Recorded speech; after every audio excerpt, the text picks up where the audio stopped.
Welcome to New Life Live with Stephen Arterburn.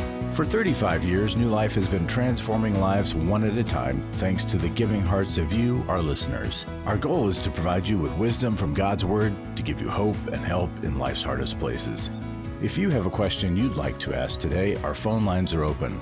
Call 1-800-229-3000. That number again is 1-800-229-3000. Now here's today's host, Becky Brown.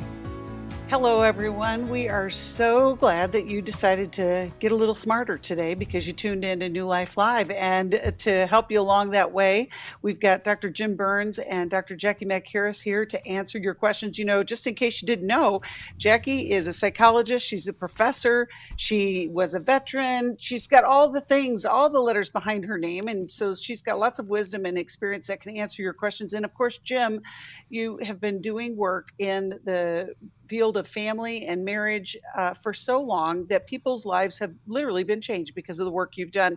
And you're the president of Homeward and an author of a zillion books. I know I'm exaggerating, but there are about 1 million of them, I think, out there. But I want to know, Jim, what's on your mind today? You know, Becky, it actually comes from a conversation we had here in the studio with a listener. And I said I was, and you laughed about this, I said I was president of the People Pleasers Anonymous. And of course, then I got a note last week from somebody who said, actually, there really is a People Pleasers Anonymous, and you're not the president. And I just laughed. I went, no, I was just teasing. But, you know, people pleasing has been something I've struggled with, and I think a lot of our listeners struggle with that too. And I think it can be really, really toxic. It can be toxic for our spiritual life. It can be toxic for our personal growth and toxic for our relationships. And I'm working on it. So I'm hopefully a recovering people pleaser, but I still tend to go that direction. One is, you know, I think people pleasers are really busy. Somebody said to me one time, and I think it was prophetic for me, they said, if the devil can't make you bad, he'll make you busy. And that, again, has been one of those statements that just so often, you know, I'm not going to be one who's going to be in the arms of somebody else or embezzling money or things like that, but I'm going to get so busy that I'm going to miss my primary relationships. And I think sometimes a lot of us, listeners included, is, you know, we just are so busy. Busyness can really, really affect us. And oftentimes we say busy, we think of that as success, but busy people are often broken people. Busy marriages are broken marriages. Busy families are broken families. And I'm not saying we all, you know, quit doing everything. I'm not saying that at all, but busyness, overly busy. And I'm having to work on that. The other one is we take on too much. You know, I remember a time where Kathy, my wife, grabbed my shoulder and she said, my goodness, your shoulders are tight. And I said, well, yeah, I just have a lot of stuff on me right now. And she said, you know what, Jim? And she looked me in the eye, cupped my face, and said, we have a Messiah. He's doing very well. You don't need to replace him. You know, and it was a great reminder. And she's said that more than once now that she got the line out. But, you know, I've realized that I need to learn to relinquish to God. And that doesn't mean that I don't have a part and responsibility in my relationship with God and my relationship with my family and spouses, my spouse, my kids, work. But I need to relinquish. And then the other thing is I don't delegate very well. I'll just kind of do it myself. And Moses learned a great lesson in the Bible. Of all things, his father-in-law came to town. Moses was judging from morning until night, the Bible says. And his father-in-law said, Moses, here's a better idea. Delegate. And again, this is the Jim Burns version of the Bible, not, you know, the real version. But he basically said delegate, and he divided up into 12 parts. And Moses, you know, found a life. And he was probably so busy that meant he wasn't in relationship good with his primary relationships, God, his family, his vocation, his calling, because he was so busy working. You know, and so I think for us who are people pleasers, we really have to relinquish, and it's hard, especially because families are messy and kind of, you know, wild and crazy out there sometimes. But, you know, don't be a people pleaser. That's my message today. I love that, Jim, and I love what Kathy said. You know, we do have a Messiah, and while he wants us to be doing our own work, we don't need to do everybody else's work. Right. Maybe you've got a challenge like what Jim is presenting today, you know, whether it's the anxiety that comes from being so busy or disappointing a lot of people because they just won't do what you want them to do. Give us a call, 1-800-229-3000. We'll be right back after this. Our marriage was just so toxic and just so many simple interactions that turned into conflict. And so we signed up to participate in the workshop. This is Steve Arterburn. Our Intimacy in Marriage workshop examines the various types of intimacy, spiritual, emotional, and physical, as well as the challenges of experiencing true intimacy. The tools that we received from the Intimacy in Marriage workshop were tremendous. It was so much that we were able to take and utilize and actually come back and apply. Don't settle for a miserable marriage or even one that's just okay. It's possible to have that great marriage you always want. The next Intimacy and Marriage Weekend is July 26th to the 28th in Washington, D.C. Call us at 1-800-NEW-LIFE to find out more or go to newlife.com. 1-800-639-5433. Best decision we could have ever made. There's no price that we can put on having healthy marriages.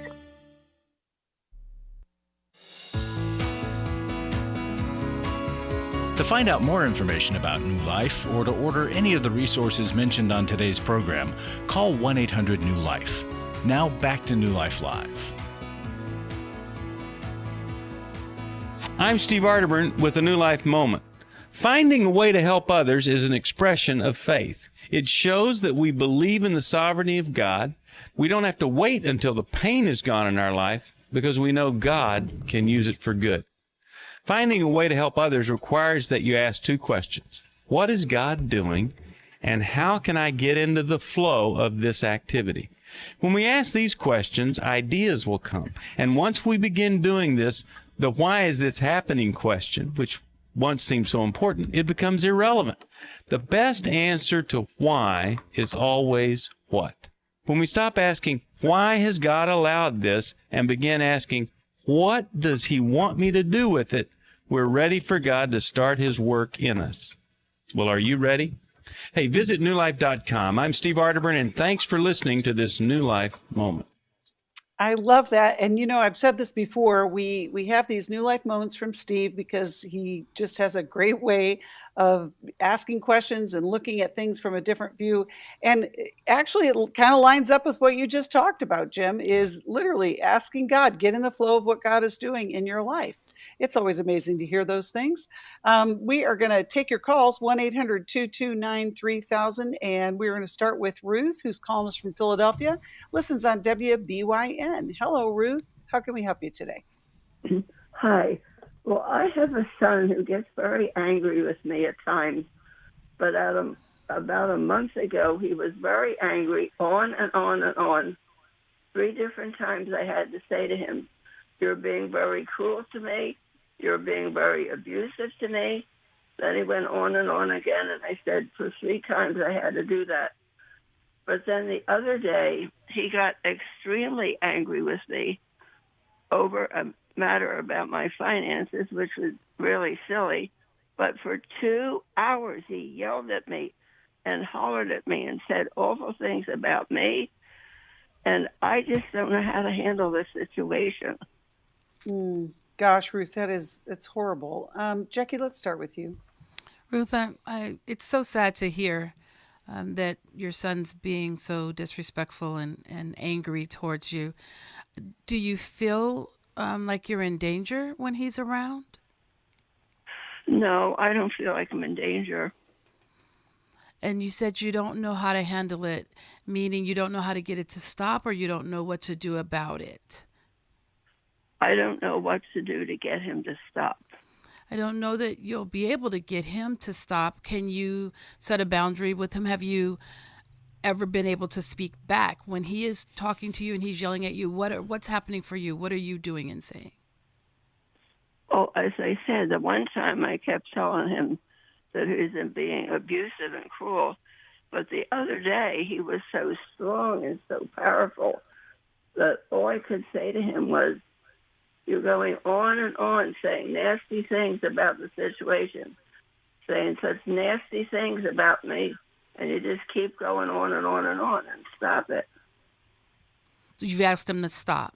Does he live with you? Nearby.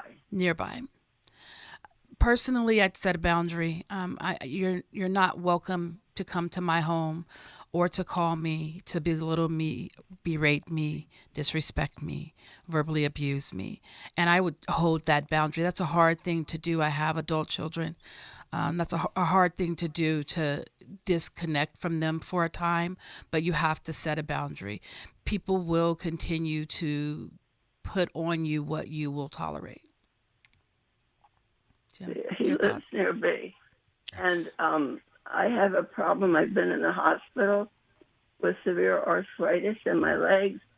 And he had been coming over and just preparing dinner for me and then leaving me, because when I have to work in the kitchen, I am in such extreme pain all in my upper body, my legs, and it's horrible. And he knows that. And in spite of that, he went away on vacation a bit, 2 times. And I said to him, how can you go away and leave me in this condition when I can't work in the kitchen without extreme pain? Didn't answer me. Ruth, do you have other children? I have a daughter that lives nearby.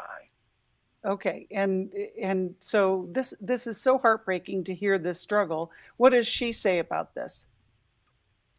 You know, someone told me the other day, and the doctor told me I need to tell her about this situation. I haven't told her yet. Okay, yes, that I agree with that, doctor. Jim, what Yeah. would you add to Well, this? I think what Jacqui is saying is she used the word boundaries, and in a case like this, it is not acceptable for him to talk to you like that, Ruth. And so, in fact, I wouldn't even engage, and I would say something like, until you can calm down, I really think it's best that we don't have a conversation about this, and then walk away.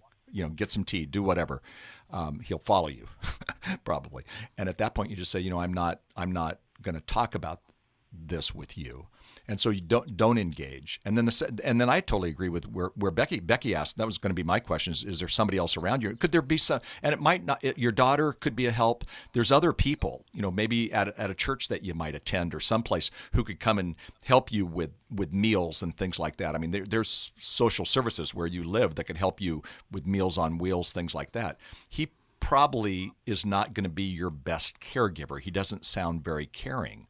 And so with that case, we have to grieve that. I think as a mom, you're grieving it, because if this was just the neighbor, he's your neighbor. But today, he's your son, and he's not treating you right. And so, you have to go through that grief of the fact that, the dream that we all might have with our adult children, it's not going to pass. But I wouldn't engage with him. And I wouldn't try to convince him. And even when you say things like, hey, I feel abused, that's absolutely fine and right to say. But then don't keep saying it. Just honestly walk away. As long as you feel safe. The first question that Jacqui asked you was, do you feel safe? And if this escalates too much and you don't feel safe, then that's when you really need to, get some help so that you do feel that you're in a safe situation. Yeah, so I'm kind of curious too, Ruth, why haven't you told your daughter? Well, I guess I haven't seen her since this recent one happened. I don't know why I haven't told the last one. I didn't know, maybe if it would make her mad at my son or what would, I didn't know what would happen.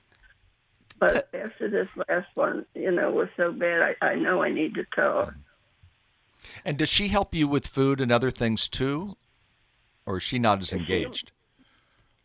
She's very busy, but she will come over here very briefly, not every day, but very briefly to get the meal ready and put it on the table, and then she leaves. Yeah. It's really hard, Ruth, when you are in such a compromised state. Yeah. And the very people that are supposed to be helping you are not safe. But I think your first step will be to tell your daughter, and then maybe even a family meeting of, okay, I need your help. And I don't know if you're able to, but if you can't, then like you said, Jim, let's call Meals on Wheels, senior services throughout the country. There's lots of different options, churches, but you must be safe, and you must let someone know. And your son, I'm sure he's stressed, but there's no excuse for behavior like that. And then he's going to feel bad because he's done that. So I think that would be your next step.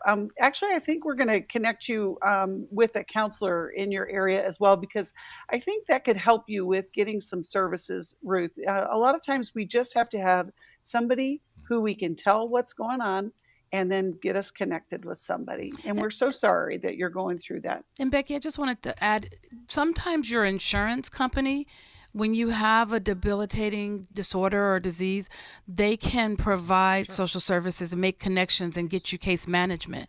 So you can also, especially if you're on Medicare or is it Medicare, Medicaid, or Medicaid, yeah, Medicaid, something like that, because yeah, it's mhm. national. Right. They can provide support for you, or at least help you find support. Right. And kind of develop a plan, don't you think, Jacqui? Yep. Because what she needs is, and maybe it is bringing them together and saying, what's our plan? Yeah. That way, when, her son goes away on a vacation, she's not just stuck. Or, they've already talked about it. We've got help on this day. Here's how we're taking care of this. Yeah. And I find that actually with senior social services, they do a really good job usually. They do. Yeah. Yeah. And it is, one of the courses we teach at Hope is the care of older adults. And being a family caregiver does produce a lot of stress. And so finding a team, having a village, your church, social services, your children, any friends you have, so that it's not all, the weight's not on one person. And that you're not just having somebody pop in for 5 minutes to put a meal on the table, but someone who can maybe sit with you and talk with you or read with you and things like that. So I like the idea too of getting a counselor that can help you with that, help guide it. Yeah. Yeah. We're going to send you a copy of 100 Days of Peace, which is a devotional that I think will help in these days, and get you connected with a counselor and encourage you to do what Jim and Jacqui have suggested. Ruth will be praying for this situation. There's so many people that are aging. We have lots of sandwich generation people going on. That's when you have children and you have a older adult parent that you're dealing with. And it is stressful. It's a lot of stress, but it's also stressful for those that you're caring for. And I just want us to be able to get the help that you need, Ruth, in order to have a safe next chapter for your life. We're going to go back to the calls. We're taking calls at 1-800-229-3000, and we're going to talk to BJ, who's calling us from Norfolk and listens on WPMH. Hello, BJ. How can we help you today? Hi. Thanks for taking my call. I am in a family that we have a family member who seems to do things toward everyone for personal gain. And particularly, I'll start with the first incident was I have a sister that is ill who needs care, and my mother was caring for her. This other sister goes to court and get guardianship, but she does not take possession of my sick sister. So in my mind, she's doing it for money. She gives mom a portion of what she wants her to have, and mother doesn't even know how much she gets. So that was her first incident. And then she goes out, everybody's complaining because she's buying all the cars and expensive clothes and all the, just lavishing herself with the income, but she's not doing the work. So then the next thing was my brother had a issue with his daughter where they removed the child from the home, and he did call her, but she went a step further and got guardianship of the daughter. And how she got it was he thought they had removed the child from the home. He called her because I guess they wanted somebody else in the home for the child to be with the dad. And he called her to stay at the house, and that was the mindset that he had. He was thinking she was there to stay in the house to get the child in the home. But behind his back, she was working to get guardianship. So she got guardianship of the child, and she didn't say anything. She woke up one morning and told him the police was at the door, and when he gets there, he says, "We're escorting your sister and your child out of the house." Now, the problem with that for me is she didn't have any communication with him. He does have grown children without getting the policeman involved or family, we could have helped him and she didn't speak to anyone. I went and did what I needed, blood work, fingerprints to get the daughter. They used to live with me, and all of a sudden they stopped communicating. And she says, well, I told him you would be all right, but you never had any children. And I'm thinking, that's not a reason for them not to let me have the children. There's a lot of people that don't have children that they adopt. So, BJ, you can hear the music, and we're going to go to a break. But if you have a question that we can be thinking about, that would be great. Yes. Do you have a question for us to? Yeah, no, you can ask the question right now. Oh, how do I kind of cope with her? She's kind of isolating herself and our family members from each other and telling the court that we got issues. Well, we hear that, but we'll talk about that, and we'll get to that after this break. I told you, everybody's dealing with stuff in their families. It's just part of doing life. Let's do it the best we can. We'll be right back after this.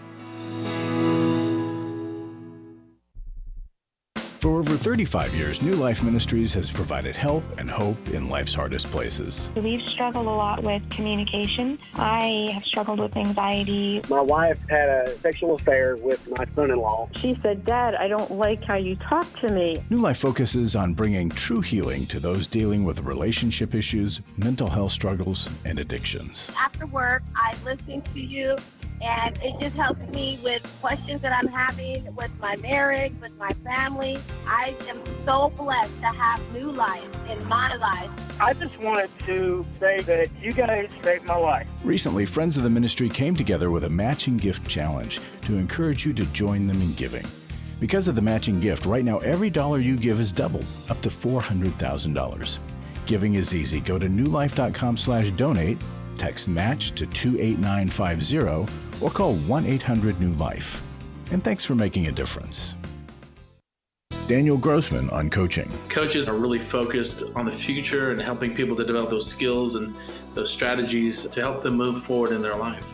A coach really partners with you to focus on things like personal growth or health goals, spiritual growth, helping you develop in your career or possibly strengthening your relationships or maybe even breaking free from a negative pattern. If you need a coach for life, your career, relationships, your health and fitness, leadership, and more, call New Life today and ask about the New Life Coaching Network. Our coaches have been trained and screened with the same intensive process we use for our network counselors. Coaches use different techniques. Some like to use strategic questions and accountability, ultimately empowering you to take those next steps towards your goals. Take control of your life and take action to achieve your goals. Call 1-800-NEW-LIFE and talk to us about getting a New Life coach today. I really believe that everyone can use a coach in their corner. 1-800-NEW-LIFE.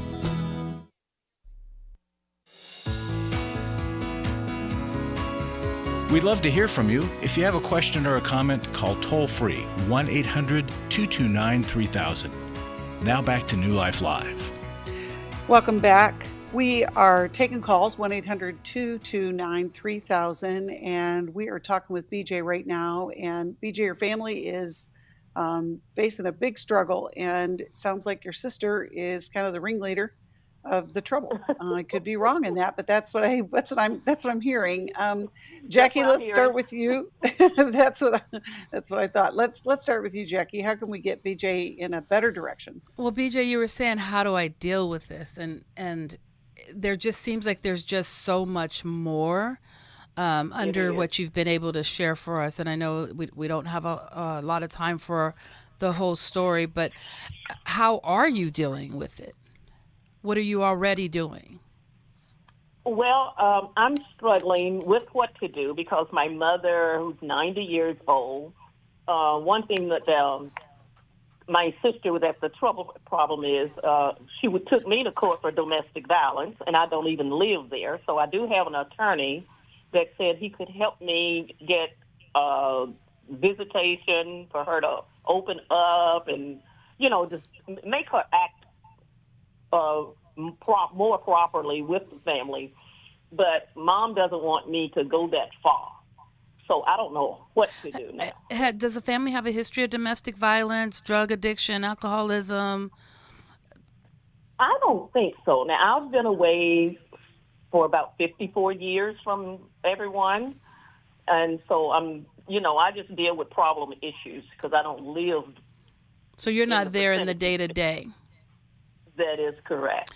So then the part for you is that you're so far away. I imagine there's some guilt, some feeling like you should be helping more, some desire to be more involved from a distance, but you can't. You don't. Your hands are tied. You don't have a whole lot of power and control in this. Are you? Do you have your own therapist? Because that would be my answer to the how do I cope with this, by working with a therapist to really help you deal with the family of origin challenges and what's coming up for you now that all this is happening, any fear that you might be experiencing around what's going on with your other family members. I think a therapist could really help you walk through those things. No, I do not have a therapist. Well, the Bible says where there's no counsel, the people fall. In the multitude of counselors, there is safety. And that was actually about a war in Israel. But it makes a lot of sense. And you're kind of in a family war. And so, you probably want to get some good insight. And it would, I bet, and, you're so articulate and so good at communicating. I would say if you articulate that with somebody, they could help you form a plan. And it may not turn into long-term counseling as much as they could, help you resolve these problems. I have a couple of questions. One is your brother, the dad, they would not allow the daughter in the house because he was alone with him, and they escorted. The police escorted. Was there some kind of, again, you used the word domestic violence for you, but what about them? Has he ever done any domestic violence? What caused them to not? What would cause the authorities to allow her to have guardianship when just simply her dad is by himself? Well, he has PTSD. Mm-hmm. I will say that, and he has had a lot of hurts in life. Probably about 10 years ago, his second wife was killed in New York in a mass murder. Oh, my goodness. And he hasn't been able to cope with that. The first wife divorced him because of the PTSD, because he became controlling, and he lost the boys there. He has 3 sons. And so he's had a lot of trauma in his life. And then this girl that he's with, somehow he went online and met her, and then he decided he didn't like her, but he kept the child. And she's a foreign girl. Okay. So he kept the child, and I think what happened was some incidents at school, and they felt that he needed counseling, and he won't get counseling. Sure. I think he needed it after that second wife got killed. He had PTSD before that. BJ, he had PTSD before the second wife got killed. Was he in the military? Did he experience a trauma in childhood? Where was the PTSD from? Well, we came from a dysfunctional family. Okay. I will say that. But then he had problems in the military after that. Yeah. It is so hard. BJ, it makes sense to me that you didn't live by everybody for about 54 years. I mean, it's just, that's a great boundary, but now you're back and you love them. Yeah. I hear that you want to be helpful. And I think, what Jim and Jacqui have suggested, I would have a counselor that you can process with.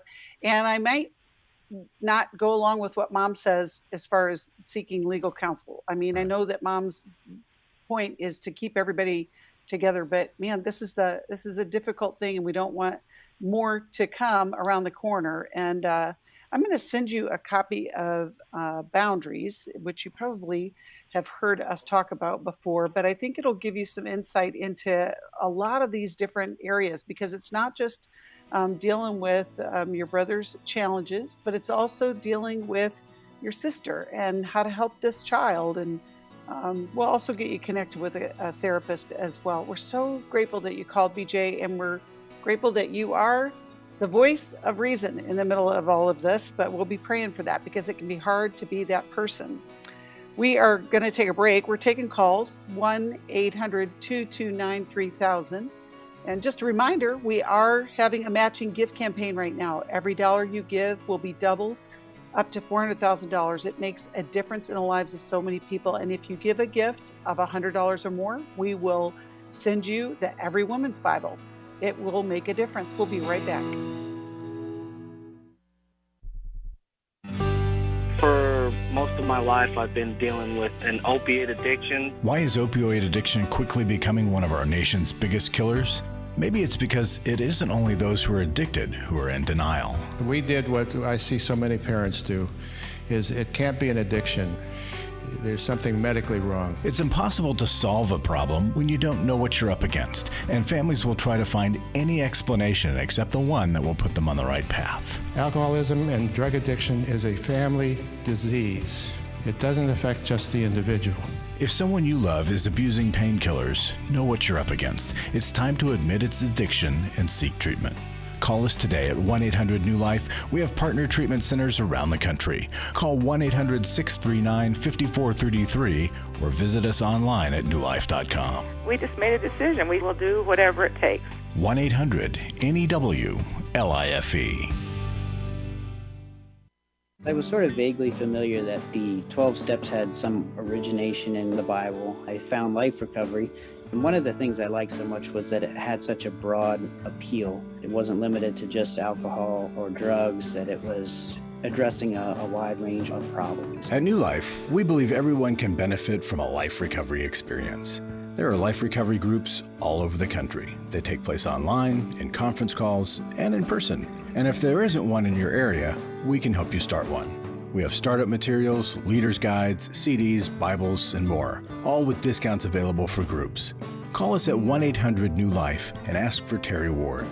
The 12 Steps have long been a great help to people in recovery because much of the 12 Steps' power comes from the fact that they capture principles clearly revealed in the Bible. The 12 steps is really a pattern for all of us as Christians. Call 1-800-NEW-LIFE. That's 1-800-639-5433. We're glad you joined us for New Life Live.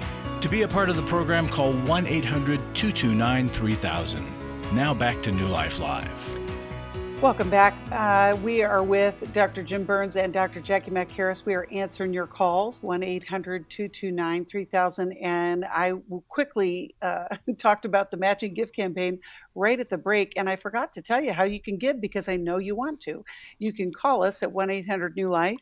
You can go to newlife.com/donate, or you can text the word match to 28950. I can't say enough about this Bible that we're talking about with the Every Woman's Bible. Misty Arterburn was one of the editors, and there are women's voices as, part of the input and the notes that go with it. It's beautiful. It's got all kinds of great just information along with, obviously, God's Word, which changes our lives. And so if you give a gift of $100 or more towards a match, we will send you this upon request. And we just want to get the word out that New Life is helping people. We've been doing it for 35 years. We want to continue doing it for 35 or maybe more, maybe 90 more. I don't know. I won't be here, but I know the Lord will keep working through New Life, and you're a big part of that. Givers. We are so grateful. We're going to go to a call, or actually it's a question that was given to us. You can email us, or if you go to newlife.com/radio and you want to ask a question when we are not live, this is the way to do it. And we have a question here from Susan. And she says, I listen every day on the radio and I'm writing instead of calling because I know I will cry. My son is addicted to pills, fentanyl, I don't even know what there's a couple other drugs that I don't even know how to say them. The last two are from the gas station. They are known as gas station heroin, highly addictive. Once you take it, you're hooked. He started because of depression. He has a job, but also he donates plasma and does DoorDash for more money. All of it goes to the pills. He denies that he's on anything, but it's very clear that he is. I don't understand why the government allows gas stations to sell this. He also shows signs of being bipolar. He snaps from out of nowhere. He lives with his girlfriend and has a 7-year-old daughter from a previous marriage.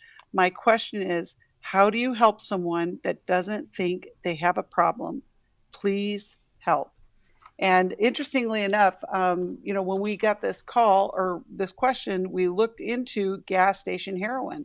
And it's interesting because there are poisoning that involves tianoptine, a substance with opioid-like effects. They're not FDA approved, but if you use it, there's a great addiction. Maybe Jim and Jacqui have heard of this. Jim, what would you say to Susan to help her son who doesn't think he has a problem? Yeah. Well, first of all, it's really hard because you can't want it more than he wants it. And since he doesn't want to get help, it's really tough. So I think Jacqui's doing the right thing. She's learning everything. You can tell she knows. She knows her stuff. She's learning the pill. She's learning the things. Now, go to the next stage and go to, a group that can help her when he crashes, because he's going to crash. I mean, the fact is, it's just a matter of when he crashes. So you create a crisis by not, giving him money, by not doing this. Show love, yeah, but care for the 7-year-old child in the situation. But be ready for his crash. And as a mom, your heart is breaking. You want it to happen immediately for him to go get help. Unfortunately, he'll have to crash, and you pray to God that he doesn't crash and be killed or overdose or things like that. But truly, the main thing is get ready for what could happen, and then in a conversation, lovingly say, you know what, I know a lot of people who have gotten help. Here's what they've done, and so you're already beginning to let them know that. But I don't think you can want it more than they want it, so you got to wait for them, and that means you got to have the support system around you, because you're living with heartbreak and grief. Yeah, I agree. Jacqui, go ahead. Yeah, I agree. One of the hardest things for me to digest when I was in grad school was that the problem is not a problem unless the person with the problem believes there's a problem. So good. There you go. And so there isn't anything you can do to help someone stop using drugs that doesn't believe they have a drug problem. Yeah. And especially if it's pills, because we think, well, pills can be prescribed. I agree with Jim. It's really important for you to have a support system, a therapist, a plan for when he does crash, whether that is to offer him resources for rehab, or whether that is for making planning and arrangements and helping with the daughter, because you did mention fentanyl, and unfortunately that's a really scary drug. And I would also be prepared with, I believe it's Narcan, and I believe you can get it over the counter now at most pharmacies, so that if he happens to crash while he's with you, you have something you can do. But really get into care for yourself, because this is hurting you, and addicts don't really see outside of themselves. You hurting from this or it affecting his daughter, none of those things are really going to matter if he's addicted right now. His brain is telling him he needs the pills, and that's the most important thing. And I totally agree with that, and it's a great call to get some Narcan. I also think that sometimes when they're putting on a show, because life's kind of a game, so they know. They're not saying that to mom. They're not saying that to others. Right. And so sometimes by having that plan in place, they're going to have a scare. And when they have that scare, and then that's the time to there. So we have to know what we're doing. We have to be ready for that rehab, that where is Narcotics Anonymous happening in the neighborhood, those kinds of things. But I think in the back of their heart, and I came from a long family of dysfunction with alcoholism anyway, and I think they knew. They just didn't want to do it because they loved that addiction so much. They loved the addiction more than they loved family, God, whatever. And I don't mean that in a bad sense. I just mean it was so strong. Well, I believe it's true. I have a friend who, my sister raised her daughter into late teen years, and I remember riding in the car with her one day, and she had been in prison and out, and this was like the fourth time, and she said she appreciated what we had done for her daughter and for her, and she apologized, and she said, Jacqui, I just loved meth more than I loved my daughter or myself. Right. And she couldn't stop because she loved the drug more, and she was aware that she loved the drug more. Yeah, isn't that interesting? We had my dad recovered as an alcoholic at 69, age 69. Great news. Yes. He'd been an alcoholic since he was 17. Wow. And at 69. Well, what happened was I'd kind of done an intervention with him and it didn't work. Then he was in a car with my mom and he backed off and almost went off of a cliff and it scared him. And he had been drinking, and it scared him. And the next morning, I'd heard what had happened, and I said, "Hey, Dad, I've got a place for you to go to." And he went, and he never drank again. Wow. So he had this, thank God he didn't go off the cliff, or he and Mom would not have been around. Yeah. But that experience happened. Yeah. And so the insight that your friend says, "I loved meth more than I loved my daughter." I mean, you could have never got that out of her during that time period. And we try. Yeah, sure. Yeah. But in hindsight, they do understand that because addiction is so tough, what it does to your brain, what it does to the chemicals inside, so much. Yeah. And so we have to understand that any family member that has any kind of addiction, it could be a porn addiction or it could be the gambling addiction, it could be any of those, it's so intense. Yeah. Right. But there are thousands of people who've gotten help.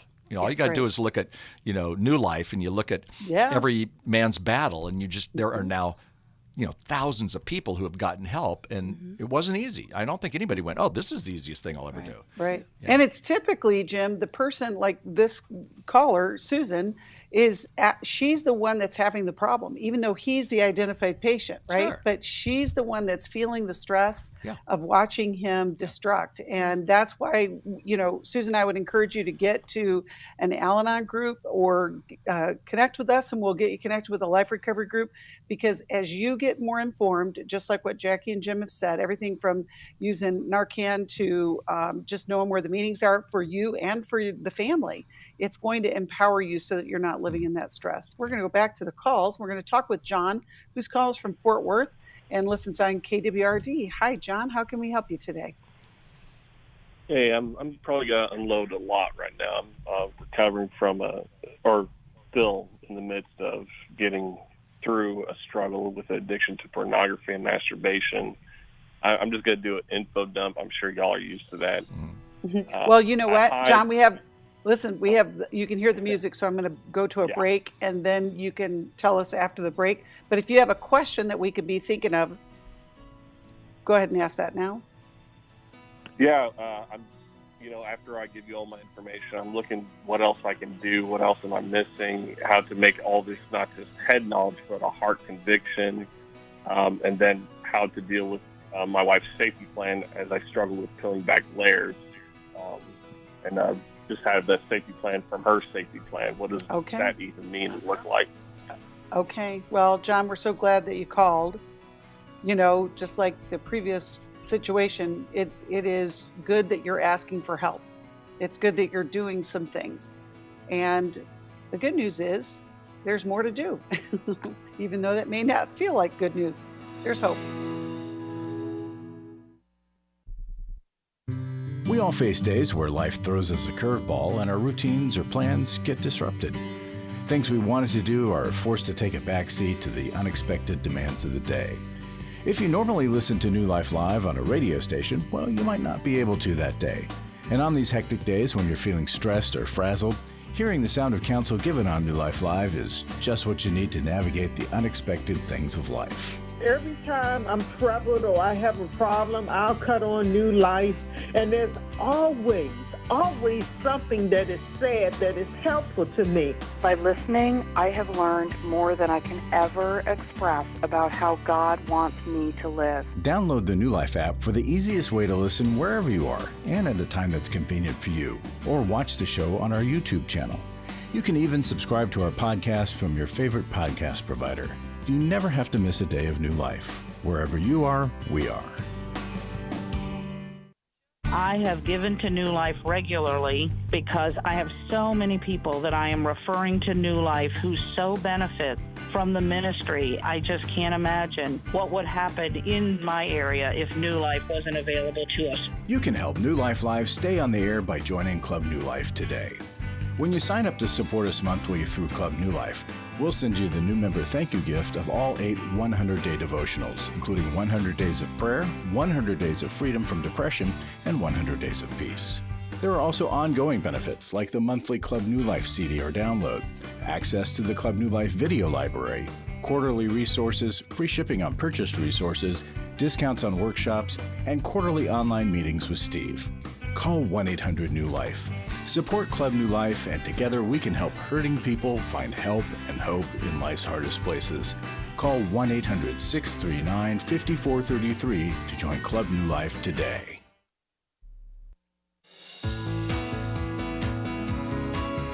To find out more information about New Life or to order any of the resources mentioned on today's program, call 1-800-NEW-LIFE. Now back to New Life Live. Welcome back. I mentioned Life Recovery before the break, and if you want to connect with a group, start a group, get information about recovery products, you know where to find us. You can go to newlife.com or liferecovery.com, and liferecoverygroups.com, and we'll get you connected. We also have a Spanish version of Life Recovery Bible, so that can be helpful as well. Right now, we're talking with John, who has begun to work on his sexual integrity. And John, you were talking about, you have identified that you have a porn addiction, and you've also struggled with masturbation. But it sounds like you've been doing some work towards recovery, but you really want to get it settled. Like you really want to have a life change. It's like watching paint dry. It's like I'm living in a hell that's like kind of numb. I mean, I'm constantly re-traumatizing my wife. Like every 2 weeks, I'm stuck in that cycle. I have a men's recovery group I've been going to for 2 years, and a lot of that's been kicking and screaming, but it's getting better.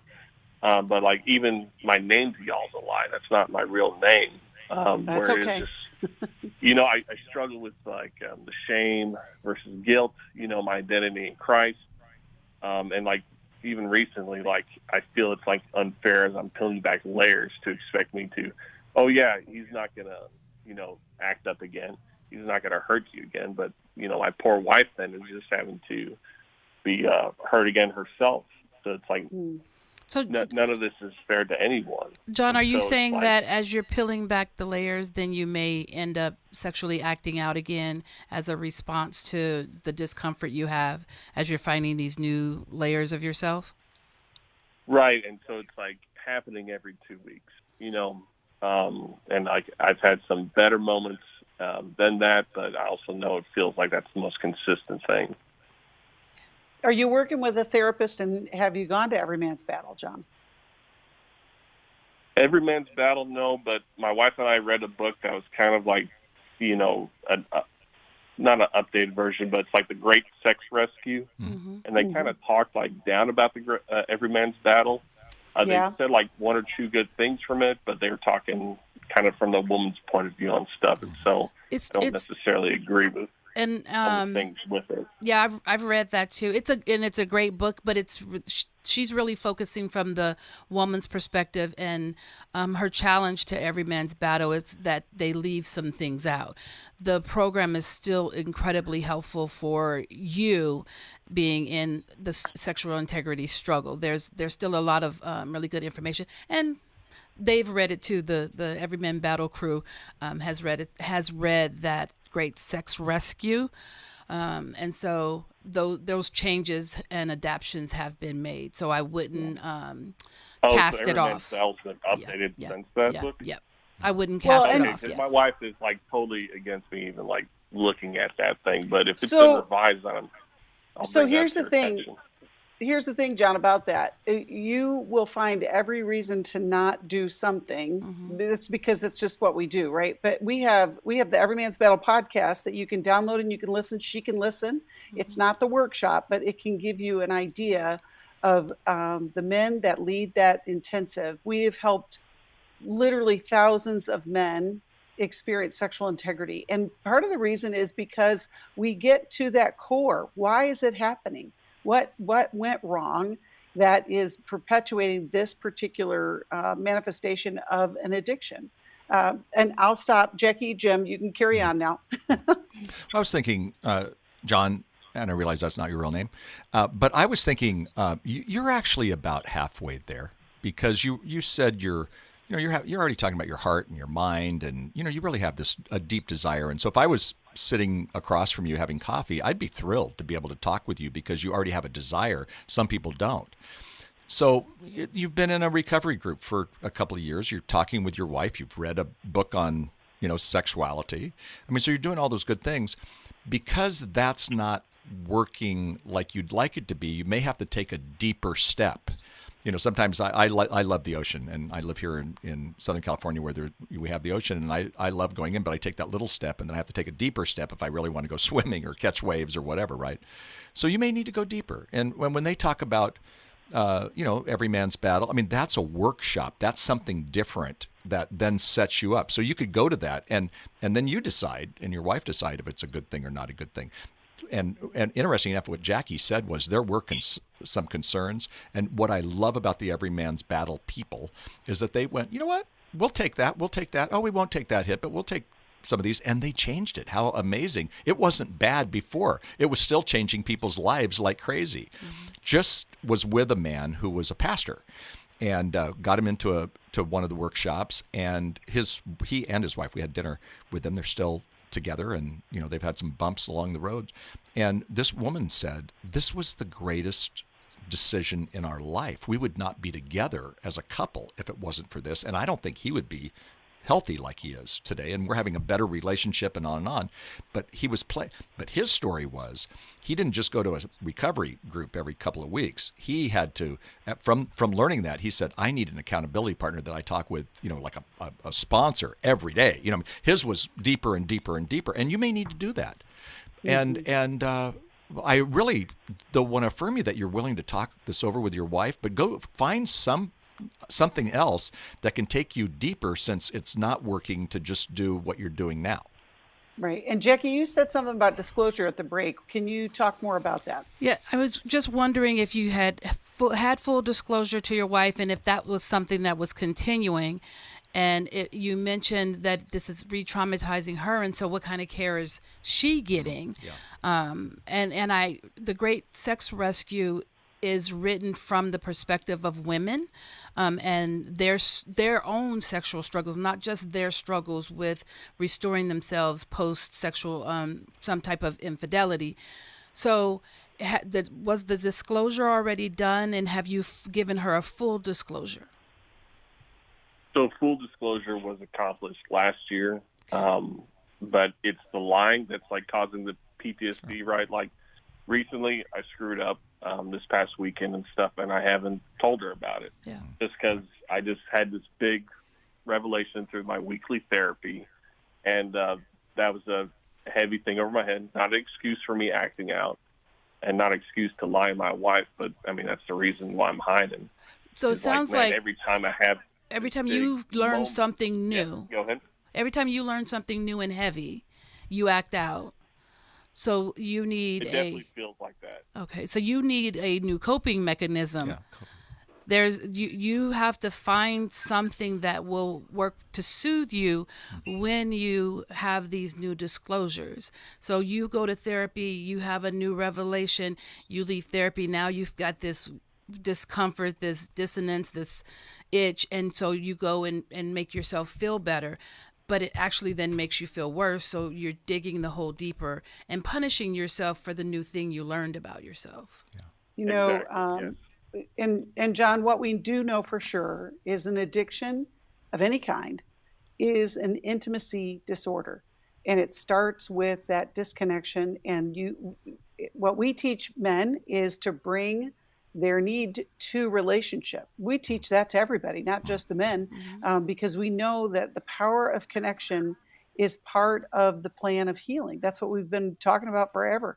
I'm going to send you a copy of Worthy of Her Trust. It's a book that Steve wrote with Jason and Shelley Martinkus, and I think that will be great for both of you.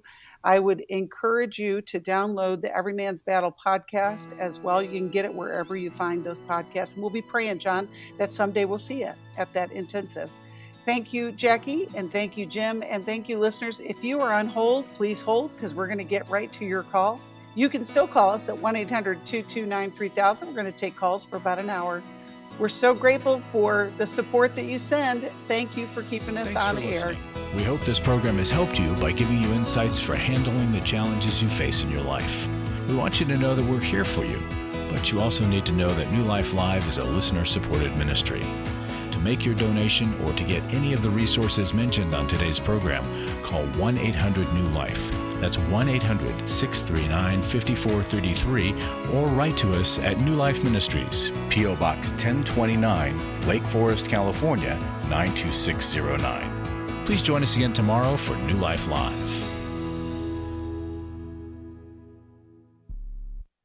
Thanks for watching today. We love helping people. I hope you sense that.